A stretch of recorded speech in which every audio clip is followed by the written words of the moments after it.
project, and so I guess this was something you had to do as part of one of your classes? Actually, I filmed it during the summer, so it wasn't actually a part of school. I just did it on my own. So yeah, it was just a summer project for me. Nice, nice. And you're currently a senior at North Carolina Wilmington University, right? Yes. And then I hear that when you graduate, you've plans. You're going to go to LA. Yeah, I mean that's the plan right now. Hopefully, I can find a job there. This summer I actually worked at Vertigo Entertainment. They just came out with It. So yeah, it was Have good. you heard of it? Yeah, it was a little movie that just came out. So yeah, and that was great working with them, and hopefully I made some connections to be able to go back out to LA and actually get paid for what I'm doing. So That's yeah. awesome. And I noticed as the credits were rolling, there was a name I recognized, Anthony Reynolds. And if any of you were here last year, do you remember Times Like Dying, the cowboy, the Western? And he was here. Well, I guess, how was he involved in your film at all? Is he like a mentor to you? Well, he was actually supposed to play the chef in the movie, and then he had to drop out because of like a health problem, and he helped me find the two actors that were actually in this film. So, yeah. Very cool. That's awesome. And this was a student project, but you've made other films in the past? Yeah, I've made like student films, and also I had a documentary last year that went through like some festivals. But this is actually my first like narrative that's gone to film festivals. So. Very nice. Well, I know we all enjoyed it. Who has influenced you? Like, do you have a favorite genre or favorite director or actor? So this film in particular is influenced by like Twilight Zone. Like if you noticed at the ending of the film, when they're pairing up the wine with the organ, he says Serling Reserve, and Rod Serling is the creator of Twilight Zone. So. That was nice because you wrote all of it yourself, right? Yes. Yeah. And then you did all the editing too, like the sound editing and just all around. Yeah. The creature screaming was actually a baboon screaming. I think is what it was, some monkey. Yeah. Nice. That's awesome. Mm-hmm. So I did all that. Nice. Well, I guess we'll see if any of you guys have questions for Joseph about Table 51. Yes, Rob. Did you help design the creature? Was that designed by the artist? And where did the idea come from? How did it work? Okay, so I went to a special effects artist named Tony Rosen, and if you've seen The Conjuring or Annabelle, like he did the Annabelle doll. And I went to him, and like he gave me a couple sketches of things that he was thinking about, and it wasn't really going with what I thought. So I just drew something on a napkin and like gave it to him, and he made it into like this really awesome creature. So yeah, it was crazy how I just like sketched it, and then he turned it into something like that. So yeah, and yeah, how it worked. Yeah, it's really hard to. I should have brought it actually. It's actually in my room on a table. But yeah, I don't know if you have any specific questions as far as like how one thing. I guess was it puppeted by more than one person? Yeah. There was during the sequence where like the tentacles are moving around. There was like 4 people under the table, and I actually had to like edit them out because their hands kept getting into the shot.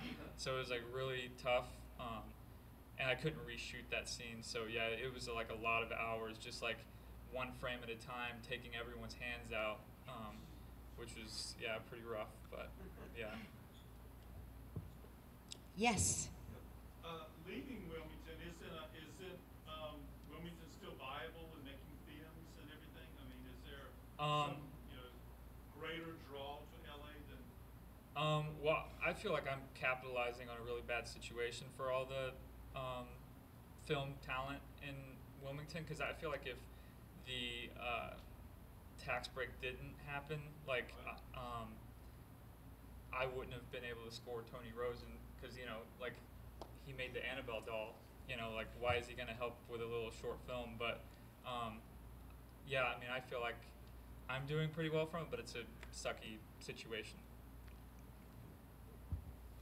So, what do you think of the Outer Banks? Have you been here before? No, yeah, I've only been here like Right. 4 hours, but Yeah. So how's that time been? no, it's been great so far. Yeah. Yeah, it's not too different from Wilmington because you have the beach there, and Yeah, yeah. So Yeah. It's kind of like just coming to a vacation to a Right. beach where you live at a beach. So right, yeah. Yeah. Except you guys have a lot more action down there because of the film industry, I think, and I know you definitely did before the tax incentives went away a few Yeah. years ago. But you know, there maybe year round, is it like a little more happening? Like, do people film year round there? Do you think? Not as much as they used to, for sure. There's a couple shows. I think like a show called Good Behavior still films there, but mostly it's all went away. Like Sleepy Hollow's gone away. So it'd be nice if it could come back. You know, I would have liked to intern for Sleepy Hollow or some, you know, that would have been in my wheelhouse, I think. But yeah, it was just, you know, not good what happened. Yeah, it's very unfortunate Yeah. because also in Wilmington, I mean, they had the Hunger Games and Iron Man, and they would have been happy to Yeah. sign on for like another 5 movies, and then, but once the tax incentives went away, they just said, hey, we're gonna step over here to Georgia. And Yeah. So, pretty much, yeah. yep. So we want to bring it back, and. Yeah, for sure. And so if the tax incentives were to come back, we do have a new governor. I don't know what he can do in the time. And he's pretty much the only one out there in Raleigh right now. But if they brought the tax incentives back, would you come back if films started booming again? Or I don't know. I feel like as far as the type of films that I want to make, like I need to go to LA. Mhm.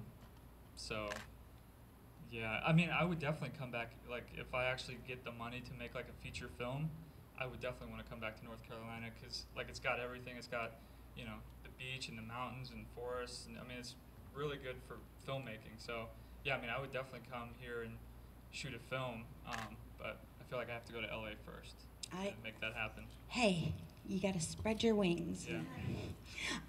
Well, thank you so much again for coming out, and you're gonna come out there after the next short Yeah, film and yeah, do yeah. the meet and greet. Yeah. You guys, again, Joseph Day. I hope you remember us someday. So, and yeah, we've had a couple posters we're having everybody sign, so we definitely want to get your autograph, and you guys get your picture with him, and then any other questions you can ask Joseph on the meet and greet carpet. Before we let him go, Oops, Yeah. sorry. Oh yeah. I'm just really curious. I think your film picks up on 2 fears, very common fears, which is medical fears, and I think fears of what they're doing to our food in the kitchen. Yeah, no, that's the last one's definitely an And influence. so my Yeah. question is was this film with a pro-vegetarian slant? I'm not a vegetarian, so no. But like, I got the idea for the film watching an episode of Hell's Kitchen, and then a trailer for Independence Day 2 came on right after that, and then this alien and food, just it was a connection somehow. Yeah. But no, there's no message like that. Sorry. All right. Well, Okay. thank you so much. Thanks again.